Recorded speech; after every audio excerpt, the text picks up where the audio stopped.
दोस्तों, गांव में एक पुराना चौराहा था जहां हर दिन कुछ पुलिसकर्मी खड़े रहते थे। उनका काम केवल यह था कि वे बिना किसी कारण के रास्ते से गुजरने वाले हर आदमी को रोककर उनसे पैसे वसूल करें। ये एक खुलेआम चलने वाला भ्रष्टाचार था, लेकिन लोग इससे डरते थे और चुप रहते थे। शुरुआत में कुछ लोग सोचते थे कि शायद यह बस कुछ गलतफहमियां होंगी, लेकिन जैसे जैसे समय बीतता गया, यह साफ हो गया कि यह एक संगठित घोटाला था। गांव के लोग धीरे धीरे इस समस्या के प्रति जागरूक हो गए थे, लेकिन उनकी आवाज दबाई जाती थी। कई लोग पुलिस कर्मियों से बचने की कोशिश करते थे, लेकिन हर किसी के पास अपनी जान की सुरक्षा और अपने परिवार के भरण पोषण का खतरा था। अगर किसी ने विरोध किया, तो उसे बिना किसी कारण के गिरफ्तार कर लिया जाता या किसी और तरीके से परेशान किया जाता। ऐसे में लोग अंदर ही अंदर दुखी होते थे, लेकिन डर के कारण वे किसी से शिकायत नहीं कर पाते थे। गांव के कुछ प्रभावशाली लोग, जो खुद को समाज के हित में काम करने वाला मानते थे, इस समस्या को हल करने की सोचने लगे। कुछ समय पहले एक व्यापारी ने कलेक्टर साहब से मिलने की योजना बनाई, ताकि वह यह बता सके कि पुलिस वालों के कृत्य गांव के लिए एक गंभीर समस्या बन गए हैं। सभी गांव वाले जानते थे कि अगर कलेक्टर साहब हस्तक्षेप करेंगे, तो शायद कुछ सुधार हो सकेगा। यह कोई सामान्य मामला नहीं था, क्योंकि इन पुलिस वालों के कृत्य बहुत ही घिनौने थे। कोई भी व्यक्ति अपने बच्चों और परिवार के साथ सुरक्षित महसूस नहीं कर रहा था। इस सब के बीच कलेक्टर साहब से मिलकर शिकायत करने का कोई ठोस परिणाम नहीं निकला था। कलेक्टर साहब के पास भी इतने सारे काम थे कि वह इस मुद्दे को गंभीरता से नहीं ले पा रहे थे। लेकिन फिर एक दिन ऐसा हुआ, जब कुछ और गांव वालों ने मिलकर एक पत्र तैयार किया और कलेक्टर साहब तक पहुंचाया। पत्र में यह साफ लिखा था कि पुलिस वाले हर दिन चौराहे पर खड़े होकर लोगों से पैसे वसूलते हैं, और जो कोई भी विरोध करता है, उसे यातनाएं दी जाती हैं। इस पत्र को पढ़ते हुए कलेक्टर साहब को महसूस हुआ कि मामला अब गंभीर हो गया है। कलेक्टर साहब ने तय किया कि वे खुद इस समस्या का समाधान करने के लिए गांव में जाएंगे, लेकिन इस बार वह अपनी पहचान छिपाकर जाएंगे, ताकि यह सुनिश्चित किया जा सके कि उनकी उपस्थिति के कारण पुलिस वाले कोई विशेष व्यवहार न करें। कलेक्टर साहब ने सोचा कि अगर वह सीधे चौराहे पर खड़े हो जाएंगे, तो पुलिस वालों को उन्हें पहचानने में कोई समस्या नहीं होगी।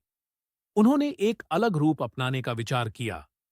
वह गांव के दूध वाले के भेष में चौराहे पर जाएंगे और वहां के माहौल का निरीक्षण करेंगे। उन्होंने दूध वाले की वेशभूषा में खुद को ढाल लिया। इसके बाद कलेक्टर साहब ने सोचा कि वह ऐसे व्यक्तित्व में पुलिस वालों से बातचीत करेंगे, ताकि उनके सामने उनका असली रूप न आए और वे सही परिस्थितियों में अपनी कार्यवाही कर सकें। यह सब सोचे समझे कलेक्टर साहब ने दूध वाले की पोशाक पहन ली। वह इस स्थिति को समझने और पुलिस वालों के खिलाफ ठोस कार्यवाही करने के लिए पूरी तरह से तैयार थे। कलेक्टर साहब का मन भी इस विचार से उत्साहित था, क्योंकि वह जानते थे कि इस तरह का कदम उठाना उनके लिए चुनौतीपूर्ण होगा। लेकिन अगर वह सफल हो जाते हैं, तो यह न केवल उनके लिए बल्कि गांव के लिए भी एक बड़ी जीत होगी। चौराहे की ओर बढ़ते हुए कलेक्टर साहब ने देखा कि वह जगह कुछ बदली हुई थी। पहले जैसी शांति अब वहां नहीं थी। लोग तेजी से गुजर रहे थे, लेकिन पुलिस वालों का रवैया वही था। वे चौराहे पर खड़े होकर लोगों से पैसे मांग रहे थे। कुछ लोग तो चुपचाप पैसे देकर आगे बढ़ जाते थे, जबकि कुछ को बुरी तरह से घेर लिया जाता था और बिना किसी कारण के परेशान किया जाता था। कलेक्टर साहब ने देखा कि 4 पुलिसकर्मी चौराहे पर खड़े थे। वे बिना किसी कारण के वहां मौजूद हर व्यक्ति को परेशान कर रहे थे। यह दृश्य देखकर कलेक्टर साहब को गुस्सा आया, लेकिन वह खुद को शांत रखने की कोशिश कर रहे थे।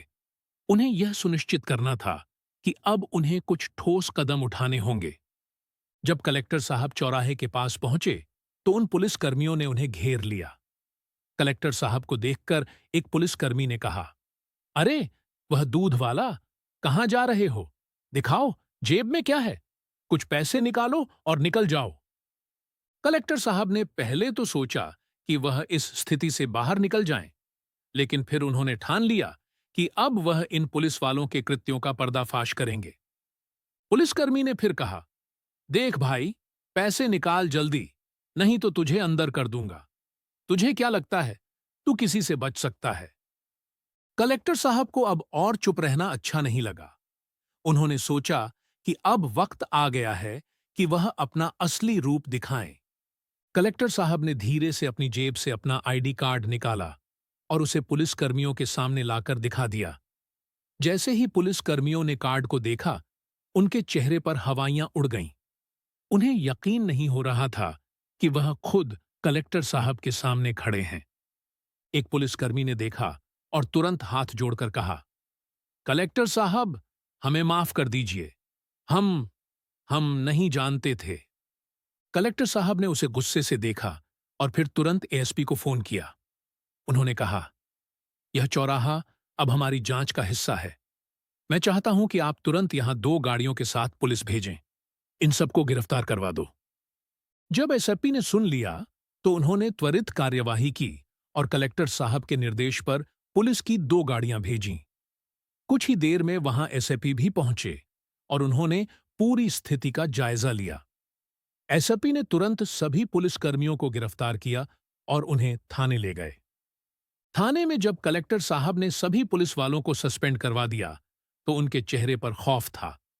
उन्होंने उन सभी को यह समझाया कि उनका कार्य न केवल गलत था, बल्कि उनके कृत्य ने जनता के बीच पुलिस की छवि को भी बिगाड़ दिया था। यह घटना गांव में एक इतिहास बन गई। कलेक्टर साहब ने न केवल अपनी जिम्मेदारी निभाई, बल्कि भ्रष्टाचार के खिलाफ एक मजबूत कदम उठाया।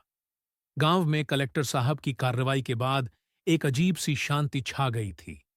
पुलिसकर्मियों की गिरफ्तारी ने सभी को यह सोचने पर मजबूर कर दिया था कि क्या यह एक सच्ची व्यवस्था का हिस्सा हो सकता है। यह घटना गांव वालों के लिए एक नई उम्मीद बन गई थी। उनका विश्वास प्रशासन में वापस लौट आया था। अब उन्हें यकीन था कि अगर कोई गलत काम करेगा तो उसे सजा जरूर मिलेगी, चाहे वह किसी भी ताकतवर पद पर क्यों ना हो। कलेक्टर साहब ने यह काम किया था, लेकिन इसके बाद भी उन्हें पता था कि यह सिर्फ एक शुरुआत है। उन्होंने देखा कि पुलिस वाले एक बार फिर से अपनी काली करतूतों में जुट सकते हैं। इसीलिए उन्होंने अपनी योजना को और भी कड़ा करने का फैसला किया। उनका उद्देश्य सिर्फ इन पुलिसकर्मियों को सजा दिलाना नहीं था, बल्कि यह सुनिश्चित करना था कि भविष्य में ऐसे कृत्य किसी भी अधिकारी या पुलिस वाले से ना हो। कुछ दिन बाद कलेक्टर साहब ने फैसला किया कि अब वह इस पूरे मामले की पूरी जांच करेंगे। उन्होंने जिला अधिकारी से मिलकर एक टीम गठित करने का सुझाव दिया, जिसमें सभी संबंधित विभागों के अधिकारी शामिल हों। इस टीम का काम था उन क्षेत्रों की निगरानी करना जहां भ्रष्टाचार के आरोप लगाए गए थे। इसके अलावा कलेक्टर साहब ने पुलिस की कार्यप्रणाली की जांच करने के लिए एक रिपोर्ट तैयार करने का भी आदेश दिया। इस रिपोर्ट में यह विश्लेषण किया जाएगा कि पुलिस कर्मियों का व्यवहार कैसे सुधारा जा सकता है और क्या कारण थे जिनकी वजह से भ्रष्टाचार को बढ़ावा मिला। कलेक्टर साहब ने यह सुनिश्चित करने के लिए हर पहलू को ध्यान में रखा कि भविष्य में यह घटना फिर से ना हो।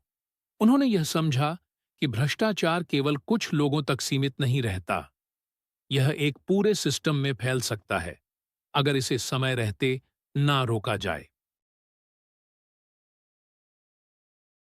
गांव वाले अब इस बदलाव से खुश थे, लेकिन उन्हें यह भी डर था कि क्या यह सुधार स्थायी रहेगा या नहीं। लोगों के दिलों में एक चिंता बनी हुई थी कि कहीं फिर से पुलिस की तानाशाही और भ्रष्टाचार की शुरुआत ना हो जाए।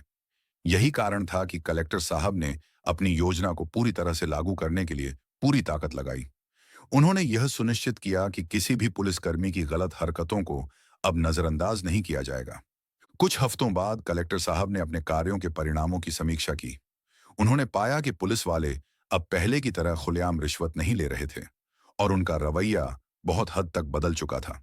लेकिन कलेक्टर साहब को यह भी समझ में आया कि यह बदलाव तभी स्थायी होगा जब गांव वालों का विश्वास पूरी तरह से बहाल होगा। इसलिए कलेक्टर साहब ने एक और कदम उठाया।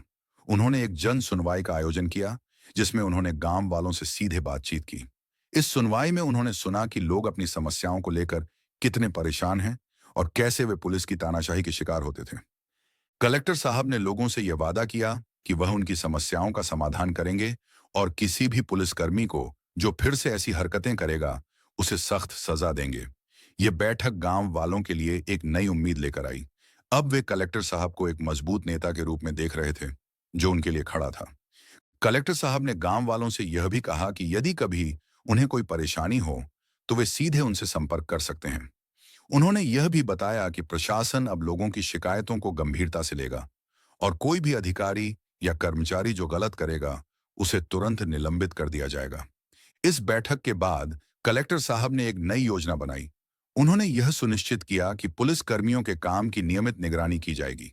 इसके अलावा उन्होंने पुलिस वालों को यह निर्देश दिया कि वे सिर्फ अपनी जिम्मेदारी निभाएं और किसी भी प्रकार के अनावश्यक दबाव में न आएं। कलेक्टर साहब ने यह भी कहा कि अगर किसी पुलिसकर्मी की कोई शिकायत मिली, तो उसे तुरंत निपटाया जाएगा और उसे सजा दी जाएगी। समय के साथ गांव में पुलिस का व्यवहार और स्थिति सुधरने लगी। हालांकि कुछ लोग यह मानते थे कि सुधार में समय लगेगा, लेकिन कलेक्टर साहब ने सुनिश्चित किया कि यह कोई अस्थायी बदलाव नहीं होगा। उनका उद्देश्य यह था कि गांव में एक सशक्त प्रशासनिक तंत्र बने, जिसमें सभी नागरिकों को न्याय मिल सके और पुलिस के कृत्यों पर कड़ी निगरानी हो।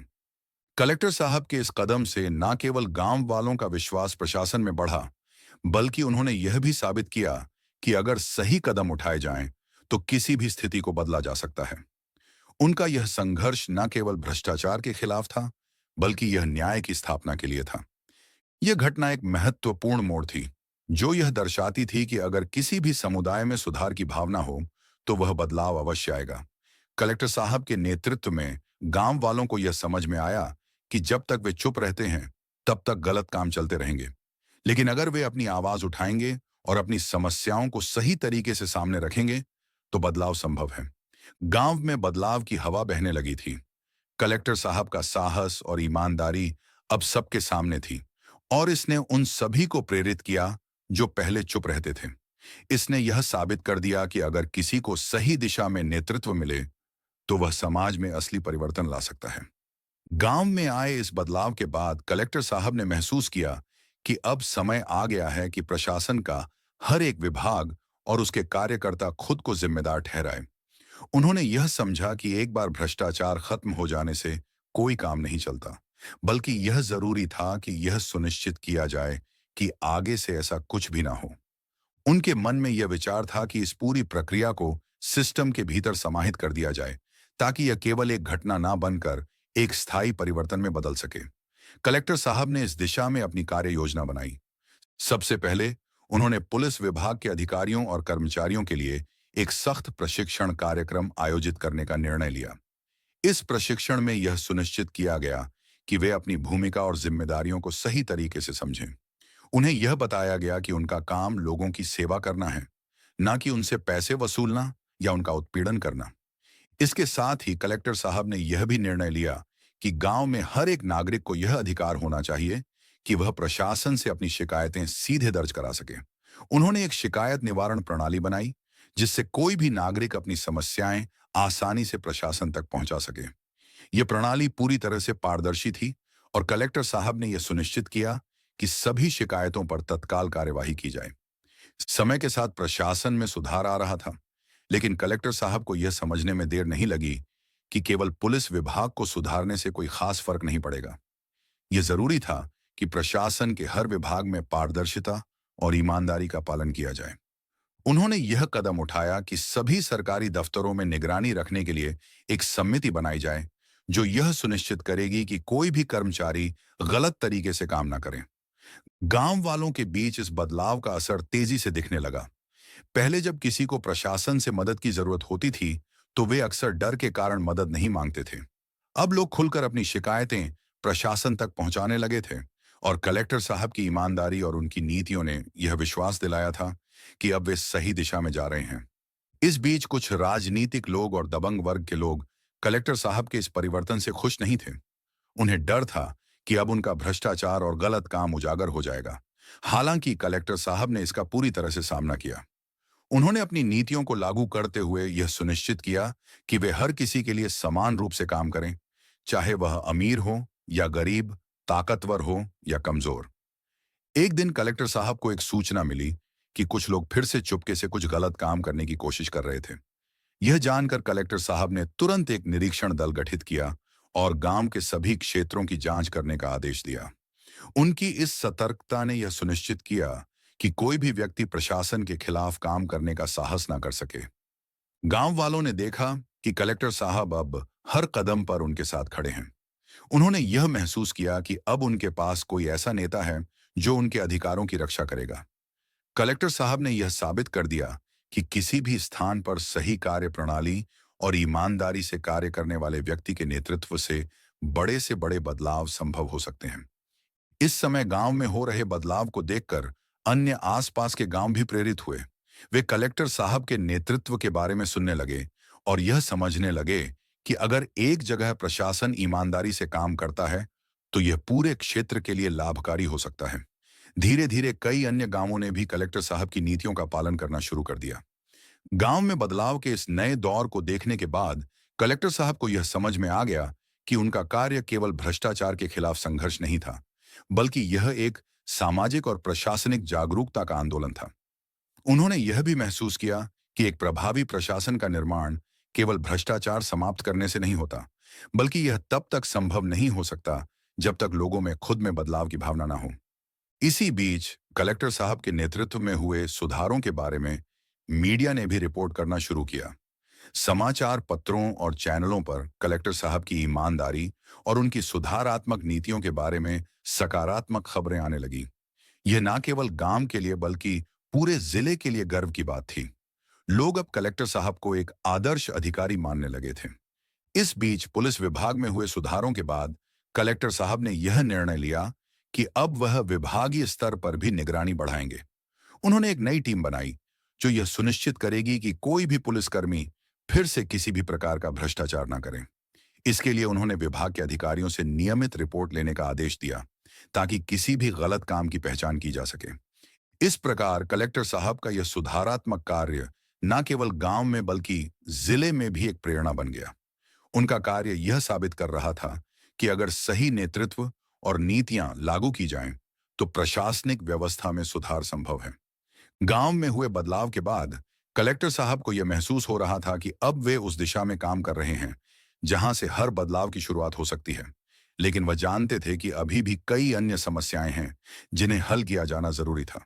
भ्रष्टाचार के खिलाफ जो लड़ाई उन्होंने शुरू की थी वह एक जंग थी और यह अकेले कलेक्टर साहब से नहीं बल्कि हर नागरिक के सहयोग से जीतने वाली थी। उन्होंने यह सुनिश्चित किया कि उनके सुधार केवल पुलिस तक ही सीमित ना रहे बल्कि पूरे प्रशासन और गांव के समाज तक पहुंचे। एक दिन कलेक्टर साहब ने अपने अधिकारियों के साथ बैठक बुलाई। इस बैठक में उन्होंने सभी विभागों को यह निर्देश दिया कि वे अब अपने कामकाज को पारदर्शी तरीके से करें और कोई भी नागरिक अगर किसी विभाग में कोई शिकायत करता है तो उसे पूरी गंभीरता से लिया जाए। उन्होंने यह सुनिश्चित करने के लिए कि कोई भी भ्रष्टाचार का शिकार ना हो, विभिन्न विभागों के अधिकारियों को नियमित निरीक्षण के लिए भेजा। कलेक्टर साहब का यह कदम न केवल प्रशासन में सुधार लाने वाला था, बल्कि यह एक महत्वपूर्ण संदेश भी था कि शासन और प्रशासन का उद्देश्य केवल जनता की सेवा करना होना चाहिए। उन्होंने हर विभाग को यह समझाया कि उनका कर्तव्य केवल सरकारी आदेशों का पालन करना नहीं, बल्कि लोगों के विश्वास को बनाना और उन्हें सशक्त बनाना भी है। गांव वालों ने महसूस किया कि कलेक्टर साहब ने उनके लिए सच में कुछ किया है। पहले जो लोग प्रशासन से डरते थे, अब वे खुलकर अपनी समस्याएं रखने लगे थे। कलेक्टर साहब के नेतृत्व में गांव में अब एक नई जागरूकता आई थी। लोग अब प्रशासन को अपना हिस्सा मानते थे और अगर उन्हें कोई समस्या होती तो वे उससे सीधे निपटने की बजाय प्रशासन से समाधान की उम्मीद करते थे। कलेक्टर साहब के सुधार की योजना के तहत एक और महत्वपूर्ण कदम यह था कि उन्होंने गांव में शिक्षा के स्तर को सुधारने का विचार किया। उन्होंने देखा कि यदि गांव वालों की सोच में परिवर्तन लाना है तो सबसे पहले उन्हें शिक्षा के महत्व को समझाना होगा। उन्होंने स्कूलों के शिक्षकों से मुलाकात की और यह सुनिश्चित किया कि बच्चों को अच्छी शिक्षा मिले। इसके साथ ही उन्होंने शिक्षा के लिए प्रशासन से अधिक फंड आवंटित करने की मांग की ताकि स्कूलों में जरूरी संसाधन और सुविधाएं उपलब्ध कराई जा सकें। कलेक्टर साहब ने बच्चों को यह समझाने का भी प्रयास किया कि अगर वे अच्छे से पढ़ाई करेंगे तो भविष्य में उन्हें कोई भी समस्या नहीं आएगी। उन्होंने स्कूलों में अलग अलग कार्यशालाओं का आयोजन किया, जिसमें बच्चों को समाज की भूमिका और जिम्मेदारियों के बारे में बताया जाता। उन्होंने यह सुनिश्चित किया कि बच्चे न केवल किताबों में बल्कि समाज में भी अपनी जिम्मेदारियों को समझें और उन पर अमल करें। कलेक्टर साहब का यह कदम गांव वालों के लिए एक नई दिशा साबित हुआ। शिक्षा के क्षेत्र में सुधार ने उन्हें यह यकीन दिलाया कि अगर बच्चों को सही दिशा में मार्गदर्शन मिले तो वे भविष्य में किसी भी समस्या का हल ढूंढने में सक्षम होंगे। समय के साथ कलेक्टर साहब की मेहनत रंग लाई। पुलिस विभाग में सुधार, प्रशासन की पारदर्शिता और शिक्षा के क्षेत्र में हुए बदलाव ने गांव वालों का जीवन स्तर काफी हद तक बदल दिया था। अब गांव के लोग अपनी समस्याओं को हल करने के लिए प्रशासन पर निर्भर रहने लगे थे, न कि किसी बाहरी ताकत या दबंगों पर। कलेक्टर साहब की सबसे बड़ी जीत यह थी कि गांव वालों ने अब प्रशासन के साथ एक रिश्ते को महसूस किया था। पहले जो रिश्वत देने पर मजबूर होते थे, अब वे खुले तौर पर प्रशासन से अपना अधिकार मांगने लगे थे। उनके दिलों में अब डर नहीं था बल्कि एक नई उम्मीद थी। कलेक्टर साहब ने यह साबित कर दिया था कि अगर किसी भी प्रशासनिक व्यवस्था में सच्चाई, ईमानदारी और कड़ी मेहनत हो, तो वह किसी भी समस्या का समाधान निकाल सकता है। एक दिन कलेक्टर साहब को अपने कार्यालय में एक पत्र मिला, जो एक स्थानीय व्यापारी ने भेजा था। उस पत्र में व्यापारी ने लिखा था, कलेक्टर साहब, आपने जो बदलाव लाए हैं, वह सचमुच अप्रत्याशित हैं। पहले मैं भी डरता था कि अगर मैं अपने व्यवसाय में सही तरीके से काम करूंगा, तो पुलिस मुझे परेशान करेगी। लेकिन अब मैं बिना किसी डर के काम कर रहा हूं। अब मेरे पास कोई भी समस्या हो, तो मुझे प्रशासन पर पूरा विश्वास है। यह पत्र कलेक्टर साहब के लिए सबसे बड़ी सराहना थी। उन्होंने महसूस किया कि उनके किए गए सुधारों ने न केवल प्रशासन को बदला, बल्कि गांव वालों के मनोबल को भी ऊंचा किया था। गांव में अब सब कुछ बदल चुका था। पुलिसकर्मी अपना काम ईमानदारी से करने लगे थे। सरकारी अधिकारी अब जनता के हित में काम कर रहे थे और गांव वाले अब अपने अधिकारों के प्रति जागरूक हो चुके थे। यह सब कलेक्टर साहब की मेहनत और उनके सही नेतृत्व का परिणाम था। गांव में जो बदलाव हुआ था, वह अब एक आदर्श बन चुका था।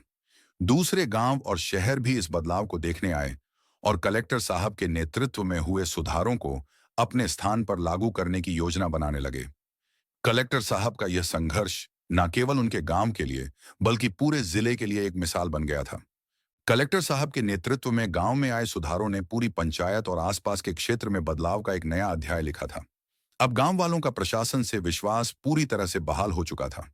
गांव में किसी भी प्रकार का भ्रष्टाचार और शोषण अब खत्म हो चुका था। लोग अब अपनी समस्याओं को बिना डर के प्रशासन के सामने रखते थे और वे जानते थे कि अगर उन्हें कोई मदद चाहिए, तो वे सही जगह पर हैं। कलेक्टर साहब का नाम अब सिर्फ उनके गांव में नहीं, बल्कि जिले के अन्य क्षेत्रों में भी गूंज रहा था। समय के साथ कलेक्टर साहब ने अपनी कार्यशैली में और भी सुधार किया। अब वह हर विभाग के कर्मचारियों से नियमित बैठकें करते थे और सुनिश्चित करते थे कि कोई भी अधिकारी अपनी जिम्मेदारी से भागे नहीं। इसके अलावा उन्होंने कई जन कल्याण योजनाओं की शुरुआत की। स्वास्थ्य, शिक्षा, सड़क निर्माण और पानी की व्यवस्था के लिए प्रशासन ने विशेष कदम उठाए। कलेक्टर साहब के इन प्रयासों ने गांव के विकास को एक नई दिशा दी थी। कलेक्टर साहब ने अब किसी भी दबंग, अपराधी या भ्रष्ट अधिकारी से समझौता करने का नाम नहीं लिया। वह जानते थे कि जब तक हर एक व्यक्ति को न्याय और सुरक्षा का एहसास नहीं होगा, तब तक सच्चा बदलाव संभव नहीं है। उन्होंने एक एक करके हर विभाग को सुधारने की कोशिश की और पूरी ताकत से इसे लागू किया। गांव में अब सरकारी कर्मचारी अपनी जिम्मेदारियों को पूरी ईमानदारी से निभा रहे थे। लेकिन एक दिन कलेक्टर साहब को एक बहुत बड़ी चुनौती का सामना करना पड़ा। एक बड़ी कंपनी जो गांव के पास एक निर्माण कार्य कर रही थी, उन्होंने कुछ गैर कानूनी तरीके से जमीन पर कब्जा करने की कोशिश की। इस मामले में कंपनी के अधिकारियों ने कुछ स्थानीय नेताओं और अधिकारियों से मिलकर योजना बनाई थी, ताकि वे ग्रामीणों को किसी भी प्रकार से नुकसान पहुंचाए बिना अपनी परियोजना को आगे बढ़ा सकें। कलेक्टर साहब ने इस मुद्दे को तुरंत गंभीरता से लिया। उन्होंने पूरी जांच शुरू की और मामले को पहले ही कदम पर रोकने की कोशिश की। उनकी कड़ी निगरानी और सख्त फैसलों ने कंपनी को समझा दिया कि प्रशासन किसी भी प्रकार के अनुशासनहीनता को बर्दाश्त नहीं करेगा। कलेक्टर साहब ने इस मामले में तुरंत कार्रवाई करते हुए वह कब्जा हटवाया और ग्रामीणों को यह आश्वासन दिया कि उनकी जमीन और संपत्ति सुरक्षित रहेगी। इस घटना ने एक बार फिर कलेक्टर साहब की ईमानदारी और न्यायप्रियता को साबित किया। उन्होंने दिखाया कि वह केवल भ्रष्टाचार के खिलाफ नहीं, बल्कि किसी भी अन्याय के खिलाफ भी खड़े रहते हैं। अब गांव में उनका नाम और भी अधिक आदर्श बन चुका था। कुछ समय बाद कलेक्टर साहब ने अपने जिले से स्थानांतरण का आदेश प्राप्त किया। उनका कार्यकाल समाप्त हो चुका था और अब वह नए जिले में अपनी सेवाएं देने जा रहे थे। लेकिन इससे पहले उन्होंने गांव वालों को एक अंतिम संदेश दिया। उन्होंने कहा, आपका विश्वास और आपके सहयोग से ही हम ये सब कर पाए हैं। आज जो बदलाव आप देख रहे हैं, वह हमारी सामूहिक मेहनत का परिणाम है। मेरा काम अब यहां समाप्त हो रहा है, लेकिन आप सभी को याद रखना चाहिए कि बदलाव हमेशा अंदर से शुरू होता है। अगर हम अपने दायित्वों को समझें और पूरी ईमानदारी से काम करें, तो हम किसी भी समस्या का समाधान कर सकते हैं। कलेक्टर साहब के जाने के बाद भी उनका प्रभाव गांव में कायम रहा। गांव वालों ने अब यह समझ लिया था कि अगर प्रशासन और नागरिक एकजुट हों, तो कोई भी बुराई या भ्रष्टाचार जीत नहीं सकता। कलेक्टर साहब की तरह उन्हें भी अब अपने अधिकारों का मूल्य समझ में आया और वे उन्हें पाने के लिए हमेशा तैयार रहे। इस पूरे अनुभव से यह शिक्षा मिलती है कि सच्चे परिवर्तन के लिए ईमानदारी, निष्ठा और दृढ़ संकल्प की आवश्यकता होती है। एक व्यक्ति की मेहनत और ईमानदारी से कई सारी समस्याओं का हल निकाला जा सकता है और जब पूरे समाज का सहयोग मिले, तो कोई भी बुराई पराजित हो सकती है। प्रशासनिक सुधार और सामाजिक जागरूकता के माध्यम से ही हम किसी भी समस्या का समाधान खोज सकते हैं। यह कहानी हमें यह भी सिखाती है कि भ्रष्टाचार और शोषण के खिलाफ लड़ाई कभी आसान नहीं होती, लेकिन अगर हम सही मार्गदर्शन और नेतृत्व के तहत आगे बढ़ें, तो सफलता निश्चित है। अपने अधिकारों का मूल्य समझना और उन्हें पाने के लिए हमेशा तैयार रहना, यही इस कहानी का सार है। संगीत भाइयों को लाइक और चैनल को सब्सक्राइब जरूर करें, ताकि हमें थोड़ा सा हौसला मिले आप लोगों के लिए ऐसे ही अच्छे अच्छे वीडियो बनाने के लिए। इन कहानियों को सुनने का उद्देश्य किसी को परेशान करना बिल्कुल भी नहीं है। यह कहानी आपको इसलिए सुनाई गई है ताकि आप लोग इन कहानियों में कुछ सीख लें और अपने जीवन में उस चीज को अप्लाई कर सकें। मिलते हैं किसी अगली वीडियो में नए टॉपिक के साथ। तब तक के लिए जय हिंद, जय भारत। आप सभी का बहुत बहुत धन्यवाद।